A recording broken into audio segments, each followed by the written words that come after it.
Bonjour Dominique. Bonjour Edouard, Bienvenue. Max. Bienvenue à ce Zoom meeting à Ça Sollentuna. Alors, tout va bien? va bien, merci. Parfait. Han mår bra. Toujours J'aimerais... confiné. Ja, han mår bra trots att han är inlåst för de har ju då de här restriktionerna i Frankrike. Man får knappt gå ut. Man får bara gå ut för att jobba. Och ingen får röra sig utanför sitt departement. Men frånsett det så är allting som det ska. Och han är ute och jobbar i vingården och kan köra iväg med sina flaskor till olika ställen och leverera till oss. Och det går ju bra. Faktiskt. Alors, jag tänkte börja med att be honom berätta lite om huset Boucan Dupont och lite historik. Raconte-moi un peu l'histoire de la maison de champagne Boucan Dupont. Est-ce qu'on peut appeler ça une maison? Oui, tout à fait. Je suis une petite exploitation de champagne. J'exploite 1,5 hectare. Et je suis la 3e génération. Ja, han säger att det är liten, man kan kalla det för ett champagnehus. Jag frågade, kan man kalla det för champagnehus? Ja, det kan man, trots att det är bara en producent som har 1,5 hektar. Och han är 3:e generationen. Okay. Donc, j'exploite 1,5 hectare, ce qui me permet de récolter environ 15 000 kilos de raisin. Et avec 15 000 kilos de raisin, je peux faire environ 6 000 litres de vin, ce qui me permet de faire à peu près 10 000 bouteilles, entre 10 et 12 000 suivant les années. Ja, han har alltså 1,5 hektar. Då kan han skörda 15 miljoner kilo. 15 Nej, inte miljoner, 50 tusen kilo ja, måste det vara. Ja, 15 miljoner är för mycket. Ja. Tusen. 15 000 kilo, vilket ger 6 000 liter. Där var vi. 6 000 liter druvmust, vilket motsvarar 10 till 12 000 flaskor ungefär. Ok. Donc, l'exploitation est installée sur Avise, où se trouvent les caves. Et le vignoble est étalé sur 3 villages de la Côte des Blancs Grand Cru. 1 hectare à Avise, 30 ar à Cramant et 30 ar à Le Mesnil-sur-Oger. Han har källaren i Avis och han har det mesta av sin mark i Avis. Men han har en liten del mark i Chouilly och Cramant också. Så att han har mark i 3 byar. Donc, c'est 100% chardonnay.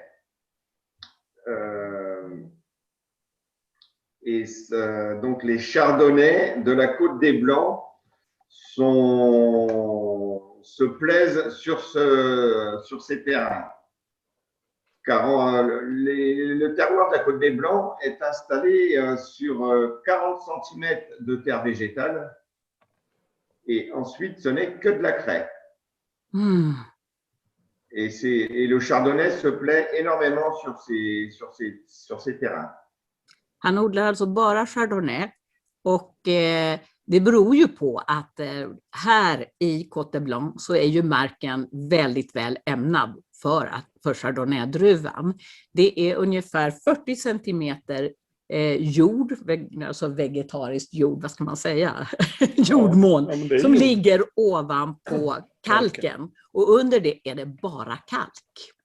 Så att rötterna går ner i den här kalken och chardonnay trivs väldigt bra, växer väldigt bra där. Comment ça se fait que le chardonnay se plaise tellement bien dans la craie? C'est une question.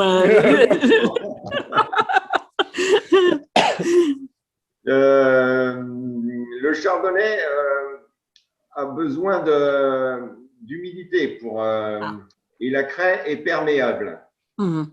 Et ce qui permet, il y a toujours des remontées. Le fait que la craie soit perméable, il y a toujours de l'humidité qui remonte des sous-sols, parce qu'on est toujours sur des nappes phréatiques, peut-être à 500 mètres sous terre. Wow. Et l'humidité arrive à remonter et le chardonnay se plaît bien dans ce trait. Alors, les racines, elles vont très, très, comment on dit? Ouais, voilà. Les racines peuvent descendre jusqu'à 5 mètres de profondeur. Hein. Wow! Alltså rötterna på chardonnay-druvan kan växa ner till 5 meter under markytan. Men det var inte den frågan du ställde. Och jo, men nu kommer vi till det. Jag tog det bakvägen. Och chardonnayen trivs för den vill ha fuktighet. Och kalken, den är som en svamp. Den suger åt sig fuktighet och behåller fuktigheten, så det blir väldigt jämn fuktighet även torra år. Så kan rötterna suga upp fukt ur kalken. Och ja, det gör att chardonnay-druvan trivs. Et le goût du chardonnay, est-ce qu'il est différent en Champagne que dans les autres parts de la France? Non, je pense que le chardonnay est toujours sur la même ligne, avec toujours une pointe d'acidité un peu plus haute que sur des pinots meuniers ou d'autres cépages. Je crois que c'est le chardonnay qui procure le plus d'acidité dans les cépages. Jag frågade om chardonnayen har en annan smak, om den får en speciell smak i champagne, men han säger att ja, men chardonnay, det som är kännetecknande för den, att den har en högre friskhet, en högre syra. Och det är nog oavsett var i världen man odlar den, att man kan få den här syran. Men chardonnay är ju en druva som egentligen också berättar mycket om jorden som den växer i. Så att beroende på var den växer, så det är därför chardonnay smakar så otroligt olika på olika platser. Alors, les différentes cuvées, vous faites des différentes cuvées. Oui. Pourquoi pas seulement un champagne? Donc, pourquoi plusieurs qualités? Ça a été une passion. Mes parents faisaient 2 qualités de champagne. Mais moi, j'ai voulu en faire plus parce que chaque vinification donne des vins différents. Et c'est super intéressant de pouvoir découvrir des nouvelles qualités. Et ça, je les ai découverts par hasard. Je ne pensais pas et je ne savais pas que je pourrais avoir des différences dans les vinifications. Ah, alors je vais traduire et nous retournons à cet hasard, à la situation. Jag frågade, han har ju inte jättemycket mark, varför gör han inte bara en champagne? Varför gör han flera olika? Och då så säger han att hans föräldrar, de gjorde bara 2. De gjorde bara 2 kuvéer. Men han upptäckte när han höll på och jobbade av en slump att det blir väldigt stor skillnad när man jobbar med kuvéerna på olika sätt. Och då blev han fascinerad av det här och ville verkligen utveckla det. Så det kommer vi in på nu. Spännande. Oh là là! Le hasard! Complètement, oui. Donc, dans les qualités, j'ai en moyenne à peu près 5-6 qualités de champagne différentes, avec des vinifications différentes. J'ai la première qualité en brut, c'est un grand cru chardonnay, grand cru blanc de blanc, que je vais vinifier avec une fermentation malolactique. Alors, jusqu'à maintenant et encore l'année prochaine. Mais depuis 3 ans, je ne fais plus de malolactique. Plus du tout sur aucune cuvée. Sur aucun vin maintenant. Ok, Actuellement, les vins que je commercialise, il y a encore une malolactique sur la première qualité. okej, d'accord. Han säger att Blanc de Blanc Brut, det är den enda som han har kvar som han fortfarande gör malolaktisk jäsning på. Alla de andra stoppar han den malolaktiska jäsningen och det kommer bara finnas i 3 år till. För sen går han över till helt att blocka den malolaktiska jäsningen. Et pourquoi? Ok.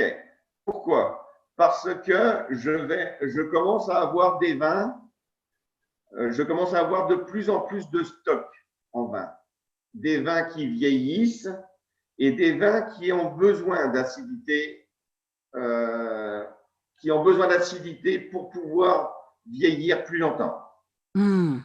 C'est pour ça que depuis l'année dernière, je ne fais plus de malolactique sur aucun vin. Et personnellement, je préfère. Je préfère des vins qui piquent un peu avec un peu d'acidité. Bien sûr. Han säger att jag frågade varför gör han ingen malolaktisk jäsning längre. Och då så förklarar han att han har ganska mycket reservviner i lager. Och ju äldre vinerna blir, desto mer behöver de friskhet. Desto mer behöver de en friskhet för att balansera upp de åldrade tonerna. Och sen är det också en personlig naturligtvis preferens att han gillar när det finns ett litet sting i det, en frisk syra som säger ifrån. Men jag tycker vi kan förklara lite vad det här med Malo egentligen är så att folk får lite grepp om vad det är. Ja, ska vi göra det nu på en gång? Ja, jag tycker vi gör det. Ska jag göra det? Ja, jag tycker det. Eller om han... Jag frågar, för jag är inte riktigt... Ja, alors, la fermentation malolactique, tout le monde ne connaît pas ce que c'est. Alors, si tu pourrais La nous fermentation malolactique, en fait, c'est une fermentation qui va dégrader l'acide malique. Et en fait, on la déclenchait avec des levures et cet acide malique disparaissait par une fermentation et ça nous permettait de perdre en moyenne, suivant les années, entre 1 gramme et 1,5 gramme d'acide dans les vins, ce qui donnait des vins beaucoup plus ronds. Avec moins d'acidité, quoi. Et cela, ça fait des vins peut-être avec un peu moins de fraîcheur. Den här malolaktiska jäsningen, förr så satte man igång den genom att tillsätta en speciell sorts jäst som gör att äppelsyran omvandlas till mjölksyra och det blir en mjukare smak men också mindre syra. När man mäter syrahalten i vinet efteråt så är det mellan 1 och 1,5 gram mindre syra. Alltså en rundare smak. Mais il se passe d'autres choses aussi avec le goût quand on fait la fermentation malolactique, n'est-ce pas? Bien sûr, ça va te donner des vins avec beaucoup plus de fraîcheur. Tout simplement. Hein. Ça permet au vin de pouvoir vieillir plus facilement tout en gardant de la fraîcheur. Utan malolaktisk jäsning så kan vinet åldras mycket, mycket bättre. Dans la vieille vigne. Dans la vieille vigne, on le sent vraiment. L'acidité. Mais aussi la balance entre les goûts plus matures et... Un peu plus élaborés, oui. Oui, c'est fantastique. Et ça reste frais. Je ne sais pas ce que vous pensez, mais ça reste avec beaucoup de fraîcheur.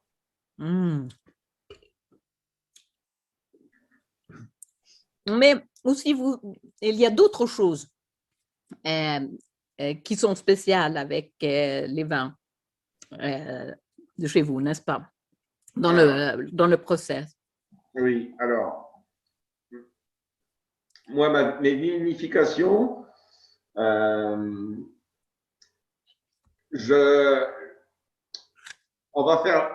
fait la vendange. La vendange, on écrase les raisins.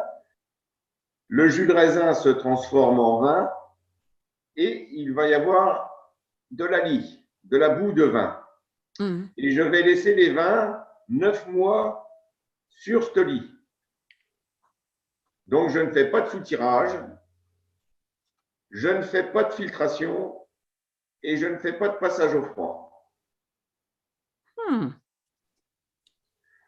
Et ensuite, je mets en bouteille. Mais pendant 9 mois, ça reste sur lit, sans filtration, sans passage au froid. Mais Pour moi, c'est important. Il n'y a pas de bourbe. Les vins sont très clairs quand ils sont dans la bouteille. Bien sûr. Ça n'affecte pas. Non, non, non. Les vins sont clairs parce qu'il y a le remuage avant le dégorgement. Mais lorsqu'ils sont en bouteille et que lorsqu'on met le vin en bouteille, qu'on ajoute le sucre et les levures pour la prise de mousse, là, j'ai beaucoup de boue qui sont…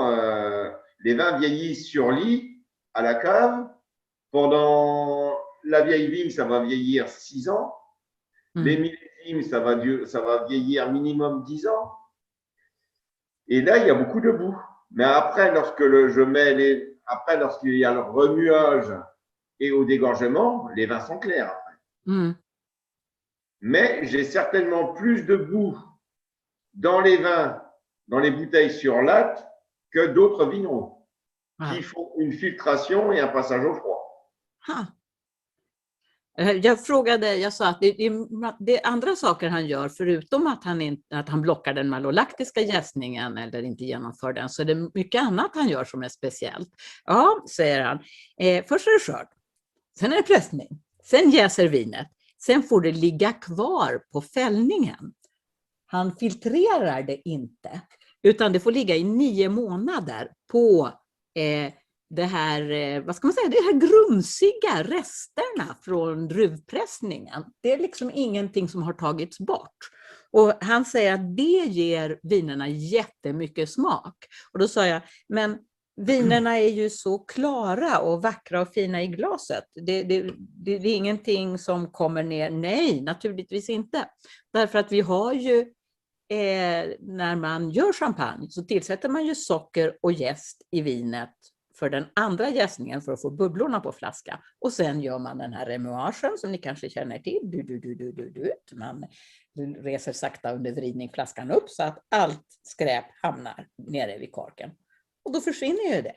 Så det finns ju ingen anledning att göra en massa klarningsprocesser på vinet innan. Och man får mycket mer smak genom att låta det ligga kvar. Gör han någon omrörning under de där 9 månaderna? Ja, men det är en jättebra fråga.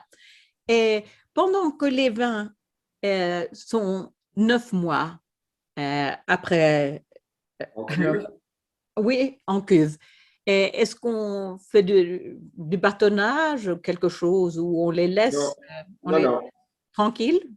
Non, juste la cuvée Jarod où je bâtonne tous les 15 jours. Aha! Så han gör precis när den ligger på flaskan bara? Nej, det är ingen. Jag frågade om när han har det stående på tanken de här 9 månaderna, om man rör om i det, om man gör någon bâtonnage. Och då säger han, ja, på cuvée Jarod gör han det. Okay. Var 15:e dag. Okay. Wow, men inte med de andra. Men c'est beaucoup de travail. Tu es en cuivrerie tout le temps. Il va. Oui. Le fait de bâtonner, ça accélère le vieillissement du vin. De mélanger la lie avec le vin, ça accélère le vieillissement du vin. Voilà. När man rör om, när man gör bâtonnage, då åldras vinet fortare. Det blir lite oxidering. Det blir lite oxidering. Och hans viner ligger ju väldigt länge i källaren innan degorgeringen. 6 år på Vieille Vigne till exempel. Så nu tycker jag att vi tar att han berättar lite om vilka typer av cuvées han gör. Alors, retournons aux différentes cuvées. Oui, tout à fait. La première qualité,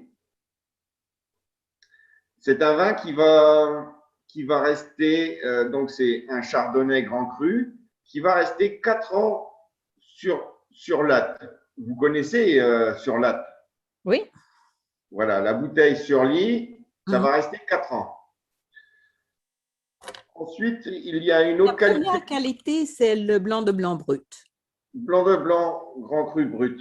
Grand cru brut. 4 ans. 4 ans sur latte. Grand... Il y a la vieille réserve va rester 6 ans.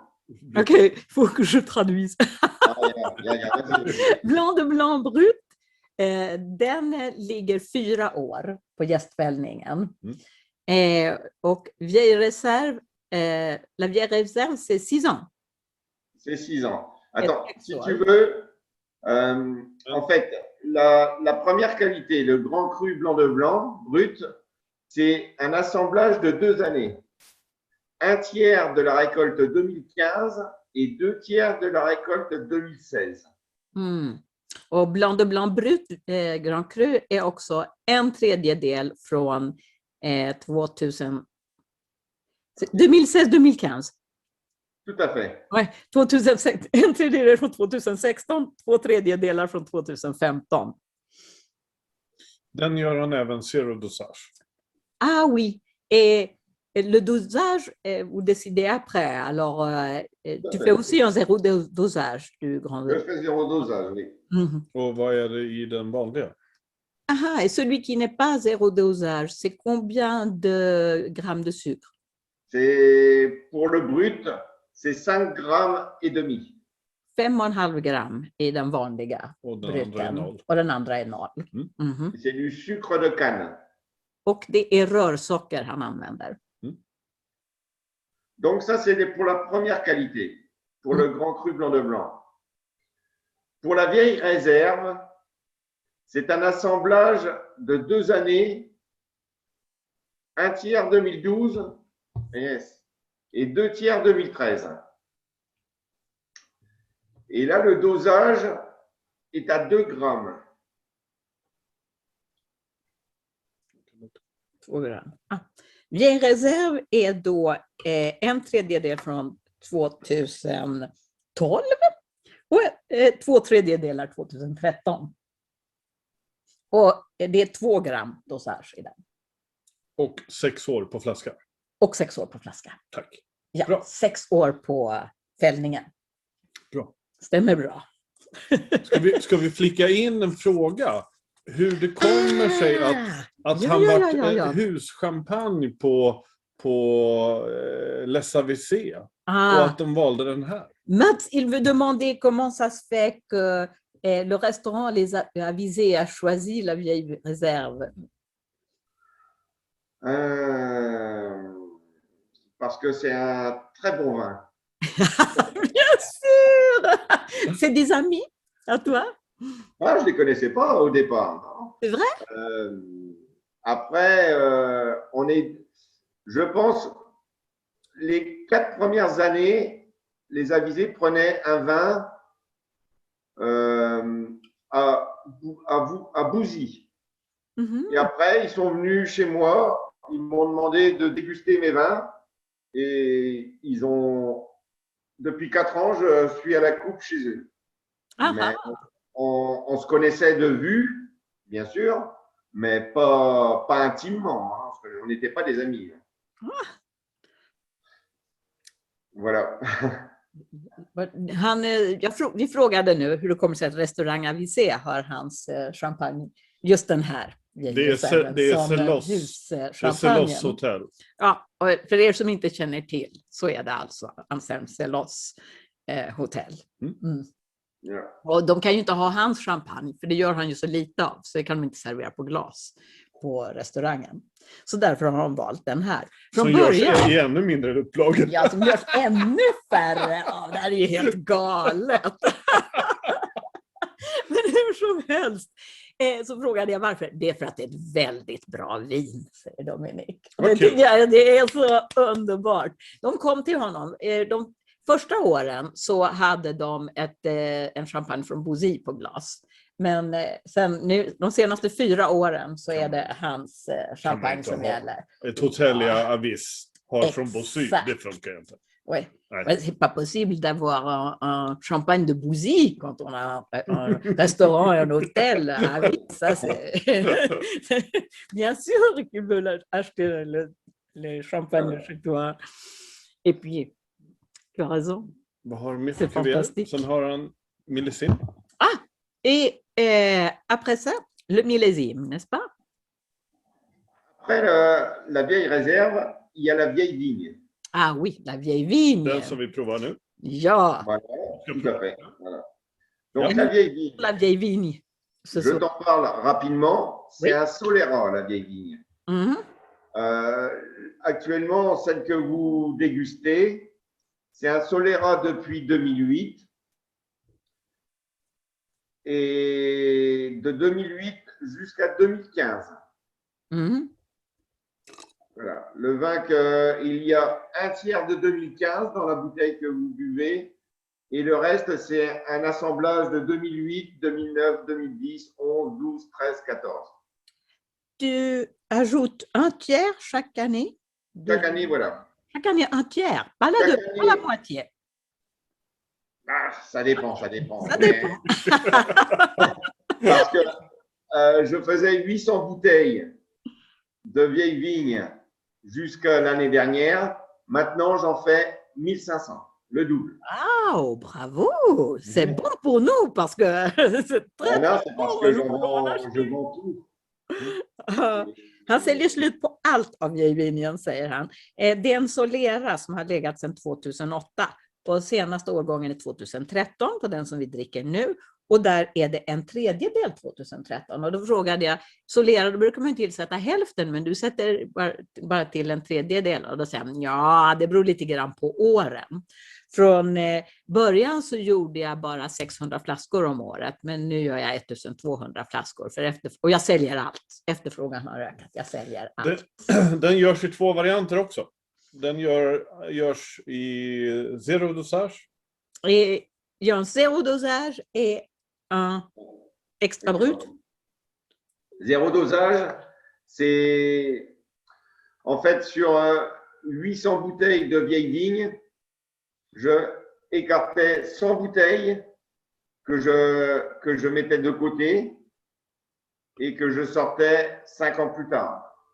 Ça, Aujourd'hui, la vieille vigne zéro dosage, c'est 2007-2008. Okej. Tidigare så zero dosagen var alltså fick ligga längre. Mm. Han tog den 5 år senare. Wow, Så låg ytterligare 5 år. vilket kap. Ja, verkligen. För er som då undrar ibland riktigt vad ni kanske har ni en svart folie upp till, då är det zero dosage. Är det silver, då är det den som är med dosage. Hoppas jag. Jag hoppas att jag säger rätt. Est-ce qu'on voit sur l'habillage ici, si c'est un zéro dosage ou non? Celui noir, c'est le zéro dosage. Le haut est noir. Le haut est noir pour le zéro dosage. Voilà. Voilà. Le Alors, haut nous noir. avons le dosage, celui avec un peu de dosage. Mais c'est 2 grammes? Ou c'est Non, 3 grammes? celle-ci, c'est 3 grammes par litre. 3 Ça grammes. fait Mhm. 2 grammes par bouteille. Mm. Le zéro dosage, c'est 0. Bien sûr. Bien sûr. Den som har svart folie är alltså zero dosage och då är det ju 0. Och den med silver har 3 gram per liter. Yes. Oui, il avait raison. Il est content. Voilà. Parfait. Sen kommer millesimerna. Et après, c'est les millésimes. Non, la cuvée Jarod aussi. Charade. Le Jarod. Ah, ouais, cuvée Jarod. Donc, cuvée Jarod, c'est vinifié dans des fûts, dans des barriques de Bourgogne. Oh. pendant 10 mois et bâtonner une fois tous les 15 jours. Pas de soutirage, pas de filtration. C'est nature, quoi. Et puis au niveau du dosage, c'est pareil que millésime, c'est 3 grammes par litre, ça fait 2 grammes par bouteille. Mhm. Cuvée Jarod har han ju också som får ligga på ekfat. Combien de temps en fût? 11 mois. 11 mois, 11 månader på fat. Och den batonerar han, alltså rör om i så att de här... Även i faten? I faten, Okay. var 15:e dag. Okay. Så den får leva. Den verkligen händer det grejer med, kan man tänka sig. Och sen, vad skrev jag upp här då? 3 gram. 3 gram dosage. Mm-hmm. Hur länge får den ligga på flaska? Et combien de temps sur latte? Eh bien, actuellement, on est en 2014. Actuellement, la vente, c'est 2014. Ça a été mis en bouteille en 2015. Donc, 5 ans sur latte. Yeah. 5 années sur latte. Mm. Parce que le dégorgement plus d'un an dégorgé. Mm. Den har varit degorgerad i mer än 1 år. Ja. Mm. Så, och den som man säljer nu 2014, den tappades över på flaska 2015. Och den har den legat 5 år. Och ça peut vieillir. 1 år. Ça peut vieillir beaucoup plus longtemps dans vos caves. Dans vos caves, vous pouvez l'oublier 3, 4, 5 ans. C'est un vin qui restera encore très frais. Je suis sûre que dans 20 ans, c'est toujours un bon vin. Si le bouchon est préservé, s'il n'y a pas de problème avec le bouchon. Je pense que c'est ce vin, sur une boîte de 6 bouteilles, vous devez en oublier une bouteille que vous ouvrez dans 10 ans. Et je suis sûr que ça sera super. Pour voir l'évolution du vin, c'est sympa, quoi.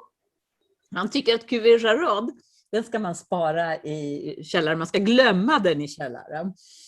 Först så sa han så här, jag har 2-3 år, jag upp till 5 år, det är inga problem. Och då säger jag, det är säkert gott om 20 år också. Jag glömde den i 10 år.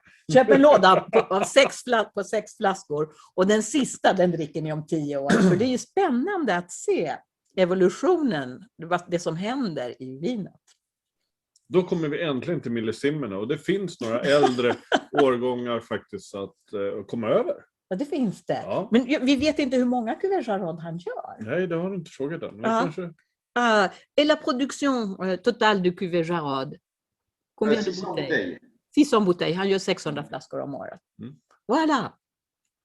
Alors finalement, tu peux demander les millésimes.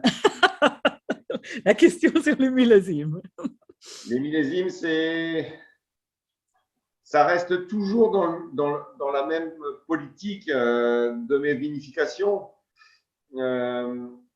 Par contre, les vieillissements vont être beaucoup plus lents. Actuellement, à la vente, il y a 2007, 2008 et 2009. Mais sur la dernière commande, vous avez du 2007 et du 2008, mais c'est la dernière fois, il y en a plus. Je sais. Donc, tous les millésimes, c'est le même dosage, donc pas de malolactique, toujours pareil, pas de filtration, et le dosage est à 2 grammes par litre, et pour le 2007, c'est 1 gramme. Oui. Mais c'est des vins qui n'ont pas besoin de sucre.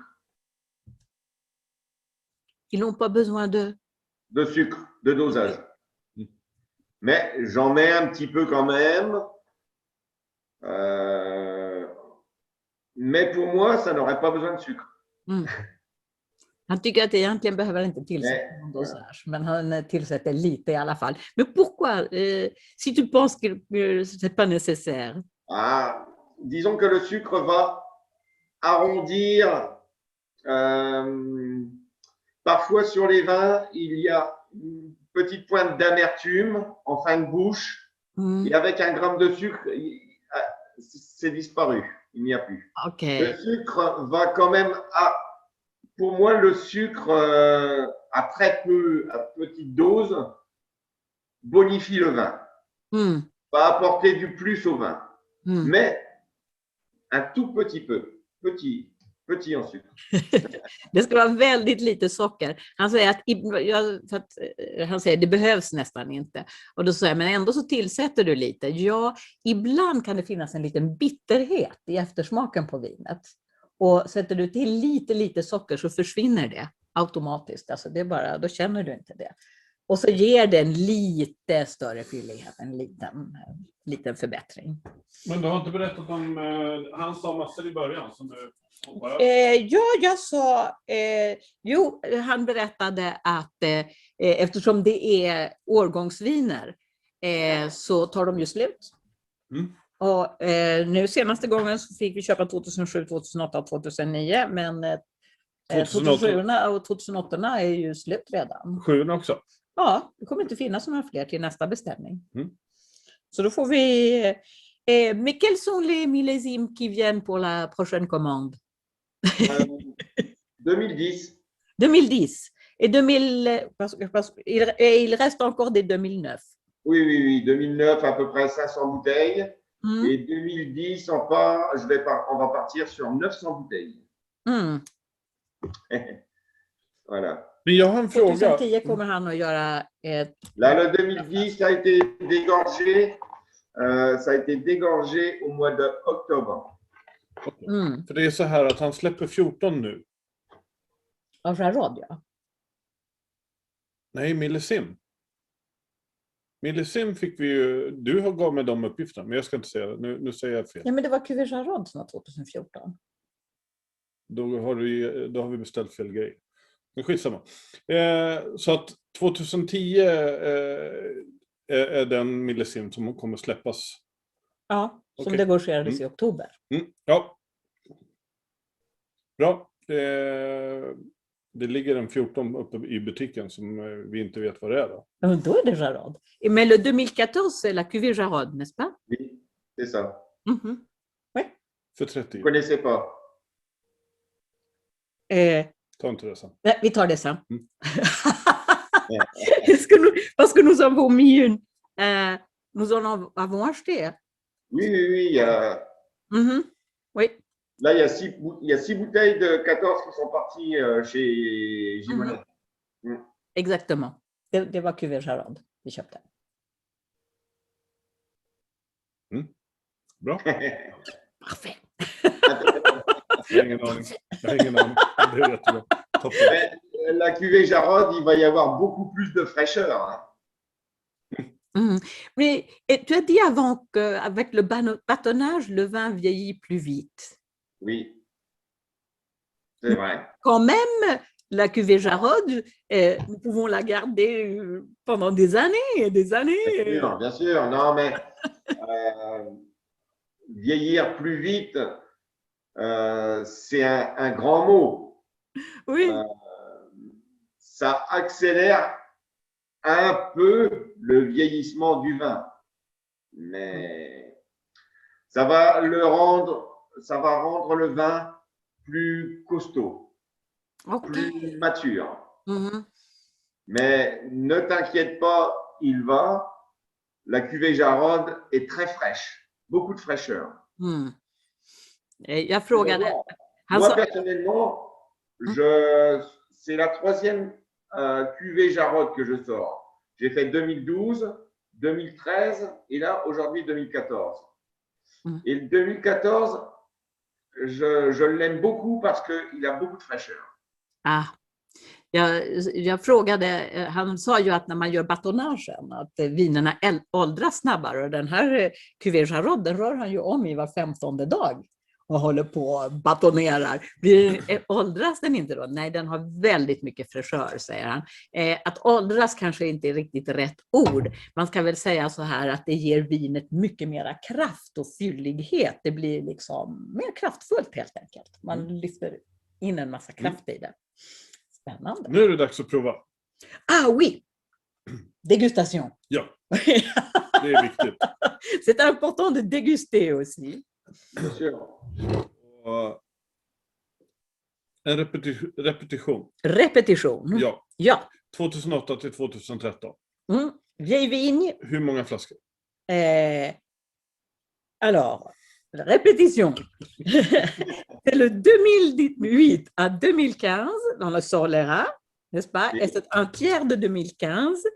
Et vous avez fait 1200 bouteilles, n'est-ce pas? Non. Non? Comment 600 bouteilles? Je faisais 800 bouteilles par an. Et depuis 2 ans, je fais 1500. Ah, ok. Voilà.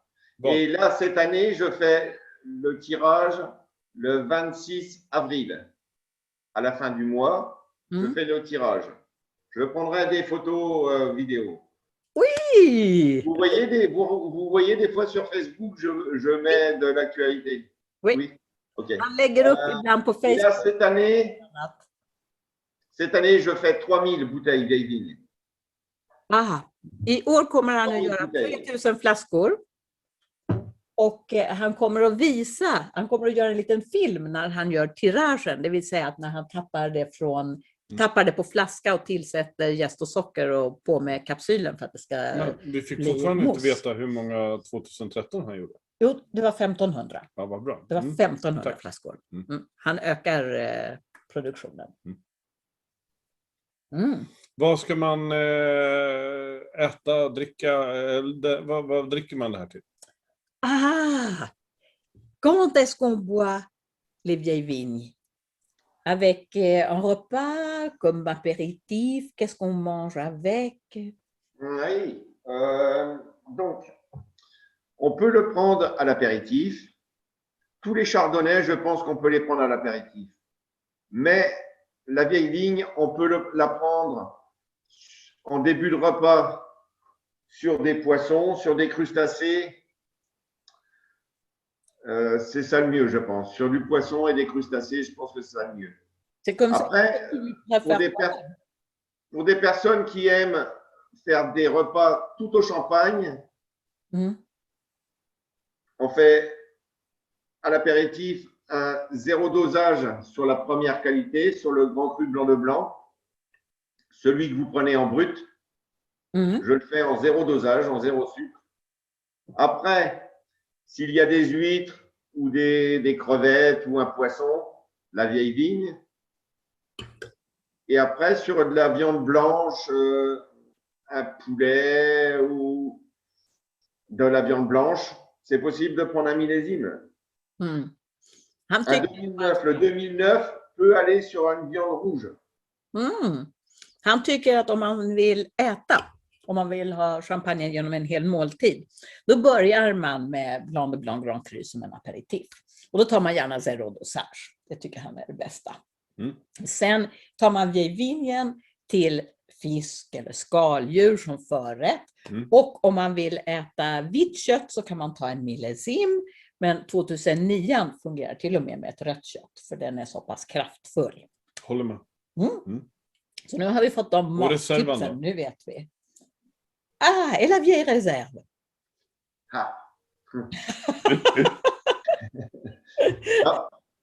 C'est vrai que plus tu fais de qualité, la vieille réserve, elle passe partout. Exactement. Vieille réserve passe à allt. Vieille réserve, 2 grammes de sucre, apéritif à l'apéritif. Et la vieille réserve, elle passe partout. Tu as fini de manger, tu as envie de boire une bouteille de champagne, tu mets une vieille réserve. Ja, och man har slutat efter maten, till maten. Och dessutom så tycker han att den är väldigt prisvärd. Ja, det tycker vi också. Den är champagne. helt underbar. Ja. Comment ça se fait que c'est une étiquette rouge?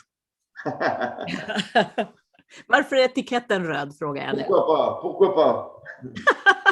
Varför inte?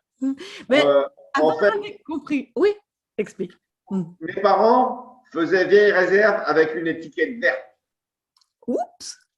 Yeah. Le brut, parce qu'il existe vieille réserve en brut avec 5 grammes de sucre. C'est étiquette verte. Et j'ai parlé avec l'imprimeur et l'imprimeur, il m'a dit rouge, c'est à la mode. Et c'est tout. Hans föräldrar gjorde vieillreserv också. Det var en av deras tillverkningar. Och då hade den en grön etikett och 5 gram socker. Och sen när han gjorde om den till en Zero Dosage, då ville han byta etikett. Och då så sa tryckaren till honom, ja men ta en röd, det är modernt. Det är jätteroligt. Men är inte etikett rouge egentligen gjord för restauranger egentligen i Frankrike? Et moi, je croyais que les étiquettes rouges, c'était plutôt pour les restaurants, pour les restaurateurs, qu'on faisait une cuvée avec des étiquettes rouges pour faire un sortiment, comme on dit. Non? Ok, non, absolument pas. Non. Nej, det är en missuppfattning. Så är det inte. Okej. Bra. Mais par contre, mes parents n'aiment pas cette étiquette. Ils préfèrent l'étiquette verte. Ils préfèrent la verte. Ja, föräldrarna föredrar den gröna etiketten. De tycker det är fult med rött. Så nu vet vi det. Voilà. Et dans l'avenir, qu'est-ce qui va se passer? Alors, là, depuis 2 ans, je mets en bouteille une vieille vigne. Donc, les vieilles vignes, la bouteille vieille vigne, c'est des vignes qui ont plus de 78 ans. Et là, depuis 2 ans, je mets en bouteille de la vieille vigne qui est vinifiée dans des fûts. Han säger att i framtiden, jag frågade vad händer i framtiden, och då så sa han att han kommer att göra en vieille vigne på fat. Oj. Japp. Spännande. Mais ça va sortir dans 3 ans. 8 år gamla. För vieille vigne, 78 alltså. år i genomsnitt. Det är helt galet. Dans 3 ans. Ouais. 3 ans, 2-3 ans, parce qu'il y en a qui veulent déjà le goûter. Ah oui, bien sûr. Mais comment tu fais quand les gens viennent et ils veulent acheter de plus en plus et tu as seulement une certaine qualité, une quantité, quand ça suffit pas? Pour ralentir, pour baisser les ventes, il faut augmenter les prix. Bien sûr! Jag frågade, vad gör du när du har fler och fler kunder som vill köpa, han inte har tillräckligt mycket? Nej, då höjer jag priset. C'est pratique, c'est comme ça que ça marche. Ça marche, ça. Har du tagit allt du behöver? För jag har en fråga.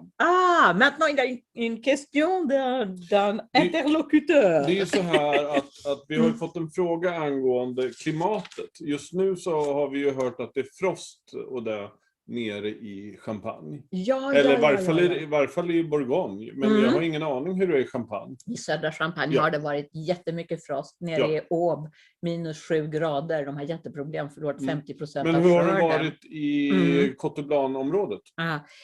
Vous n'avez pas été affecté par le gel ces dernières semaines? Si, lundi, mardi, -5 degrés on a eu. Måndag, tisdag, -5. Mais la Champagne est plus au nord et les bourgeons ne sont pas encore trop sortis. Knopparna har inte kommit så långt Vilken än. tur.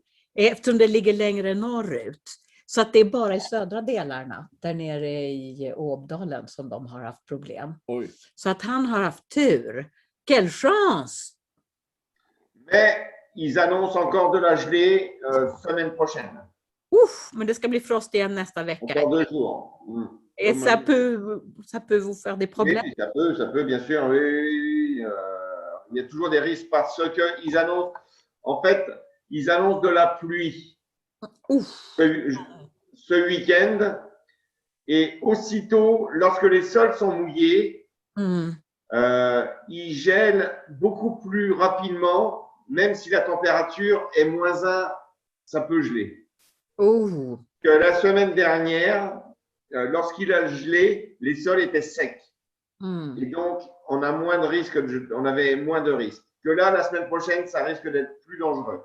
Oj. Nästa vecka kan det bli lite farligt för det ska tydligen regna i helgen. Och om det fryser när det har regnat, jag menar, då påverkar det marken mycket mer. Den här frosten som var, då var det torrt i marken och då var det inte alls samma problem. Men det fryser ju mycket snabbare när det är fuktigt. Och, il y a le sud de la Champagne, dans l'Aube et dans le Cézanais, ils ont eu des pertes, 50% de leur récolte est perdue déjà. Ja. Och han berättar att nere i Åbo och Cézanne, där har de förlorat ungefär 50% av sin skörd redan nu. Oj. Ja, det vet de. Liksom. Oj. Det blir 50% mindre på grund av frosten. C'est dur. Et dans la Bourgogne, c'est la même situation? Oui, la Bourgogne, ça. Après, peut-être pas toute la Bourgogne, mais il y a des villages en Bourgogne où c'est 80% de perdus. Vissa byar i Bourgogne förlorar 80%. Mais il y a eu des températures à -7 degrés. Men där var det -7 grader. Oj. Uff. Ouais, Wow. Mais sinon, c'est étrange parce que il parle du changement du climat, que les températures montent. Oui, la moyenne de l'année annuelle, les températures montent, mais il y a toujours depuis toutes les générations, depuis mes grands-parents, mes parents, on a toujours eu des gelées de printemps jusqu'à début mai. Les saintes glaces, c'est le 11, 12, 13 mai. Ouais. Et quelquefois, vous faites des feux dans les vignes, n'est-ce pas? Oui, bien sûr. Ibland är de ute och eldar i vingården för att rädda plantorna. Och det här med vårfrost, det har alltid varit ett problem. Och det spelar ingen roll med att vi har en klimatförändring och att genomsnittstemperaturen per år höjs. Nu är han på väg någonstans. Jätteroligt, det händer grejer. J'ai changé, j'avais plus de batterie. Hans batteri tog slut. Voilà. Mais maintenant, ça dérange pas avec la fenêtre derrière. Ça marche. Ok, ça va. Ça marche. Men vi måste snart runda av. Nous allons faire, comment on dit, un petit eftersnack. Et tu veux rester pour parler un peu après avec tout le monde parce que nous allons bientôt finir l'enregistrement. Ok, pas de souci. Oui. Il y a des questions de vos amis, je peux répondre. Oui, d'accord. Merci beaucoup. Mais je fais un petit... Ok, une pause. Une petite sortie. Un petit... Okay. Merci de nous joindre. Et merci pour tout. Et merci pour un excellent champagne. Merci. Santé. Santé à vous. Santé. Skål.